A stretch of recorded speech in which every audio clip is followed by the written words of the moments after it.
내 땅인데 건물을 못 짓는다고. 부동산 잔금 치르고 눈물 흘리는 이유. 내 돈 주고 내가 산 땅인데 내 마음대로 건물을 못 짓는다면 믿으시겠습니까? 심지어 바로 옆 땅 주인은 5층짜리 상가를 올리는데 왜 내 땅에는 2층짜리 건물도 허가가 안 나오는 걸까요? 같은 지역, 비슷한 위치의 땅인데 누구는 대박이 나고 누구는 쪽박을 차는 이유. 그 비밀은 바로 부동산 공법에 있습니다. 안녕하세요. AI 부동산 첫걸음 교실은 여러분과 함께하는 채널입니다. 우리가 흔히 부동산 투자를 하거나 집을 지을 때 매매계약서 쓰는 법이나 대출 이자는 열심히 공부합니다. 하지만 정작 가장 중요한 이 법을 몰라서 전 재산을 날리는 분들이 정말 많습니다. 오늘은 부동산 시장의 절대 권력, 하지만 알면 돈이 되는 부동산 공법이 무엇인지 현재 법령과 생생한 사례를 통해 초보자도 이해하기 쉽게 딱 정리해 드리겠습니다. 오늘 영상만 끝까지 보셔도 기획부동산 사기를 피하는 눈이 생기실 겁니다. 1. 부동산 공법의 개념과 필요성. 국가가 내 땅을 규제하는 이유는 무엇일까요? 우선 개념부터 짚고 가겠습니다. 법은 크게 개인과 개인의 관계를 다루는 사법과 국가와 개인의 관계를 다루는 공법으로 나뉩니다. 우리가 흔히 아는 부동산 중개업소에서 계약서 쓰고 돈을 주고받는 행위는 개인 간의 거래이므로 민법의 영역입니다. 반면 부동산 공법은 쉽게 말해 국가가 국민의 안전과 공공의 이익을 위해 땅과 건물의 사용을 규제하는 법입니다. 아니, 내 사유재산인데 국가가 왜 감나라 배나라 규제를 하나요? 라고 억울해하실 수 있습니다. 하지만 규제가 없다면 어떤 일이 벌어질까요? 조용한 아파트 단지 바로 옆에 유해물질을 뿜어내는 화학공장이 들어서거나 초등학교 정문 바로 앞에 화려한 유흥주점이 네온사인을 켜고 영업을 할 수도 있겠죠. 이런 대혼란을 막기 위해 국토교통부와 지자체는 법으로 미리 구역을 나눠 놓았습니다. 여기는 사람들이 살 꽃주거지역, 여기는 장사할 꽃상업지역, 여기는 공장을 지을 곡공업지역. 이렇게 정해놓는 것을 공법에서는 용도지역이라고 부릅니다. 대한민국의 모든 땅은 이 용도지역이 지정되어 있고 이에 따라 땅의 가치가 완전히 달라집니다. 핵심 3대 법률. 이것만 알면 끝.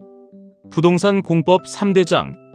부동산 공법은 무려 100개가 넘는 법률로 얽혀 있지만 우리 같은 일반인이 꼭 알아야 하는 핵심 법률은 딱 3가지입니다. 이 3가지만 기억하시면 됩니다.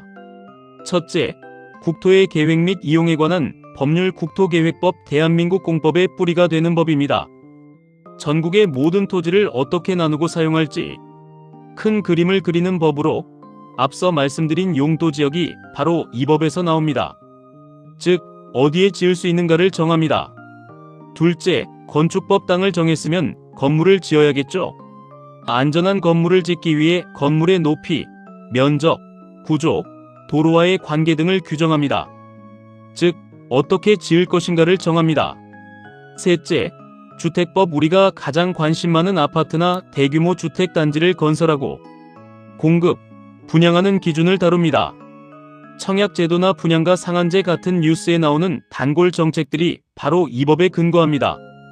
결국 부동산 공법은 이 법들을 통해 우리에게 어디에 위치, 무엇을 종류, 어떻게 규모 지을 것인가를 엄격하게 알려주는 나침반 역할을 합니다.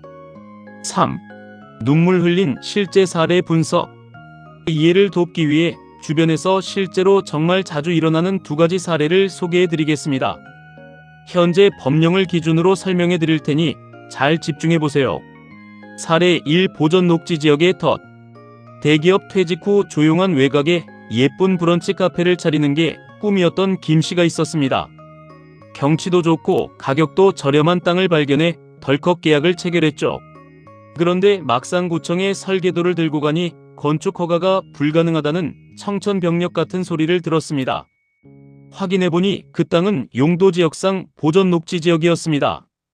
우리나라 국토계획법 시행령상 보전녹지지역은 환경보전을 위해 규제가 매우 강해서 일반적인 카페제 2종, 근린생활시설 등을 지을 수 없도록 법으로 금지하고 있습니다. 김 씨는 내 돈 주고 산 땅인데 왜 카페도 못 짓게 하냐며 하소연했지만 법을 몰랐던 대가는 너무나 가혹했습니다. 사례 2 건축법상 접도 조건과 맹지. 이번엔 상가 건물을 지으려던 이 씨의 사례입니다. 이 씨는 도로 안쪽에 아주 저렴하게 나온 넓은 땅을 샀습니다.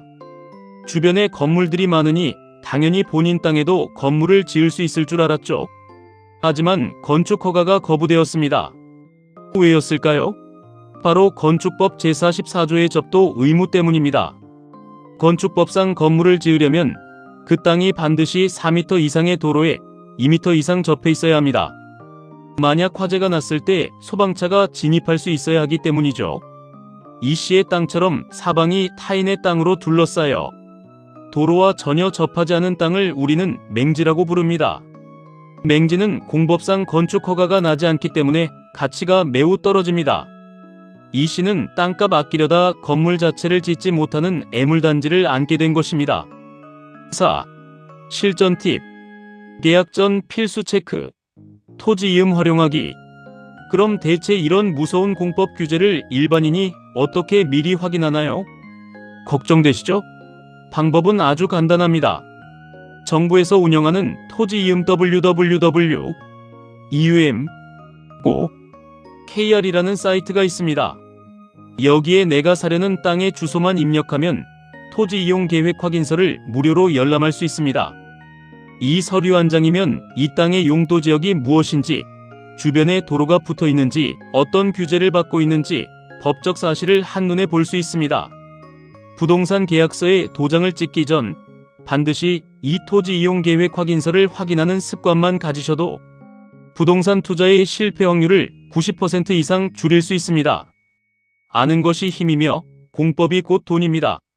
오늘은 부동산 공법의 정의와 핵심 법령, 그리고 주의해야 할 실제 사례까지 알아봤습니다.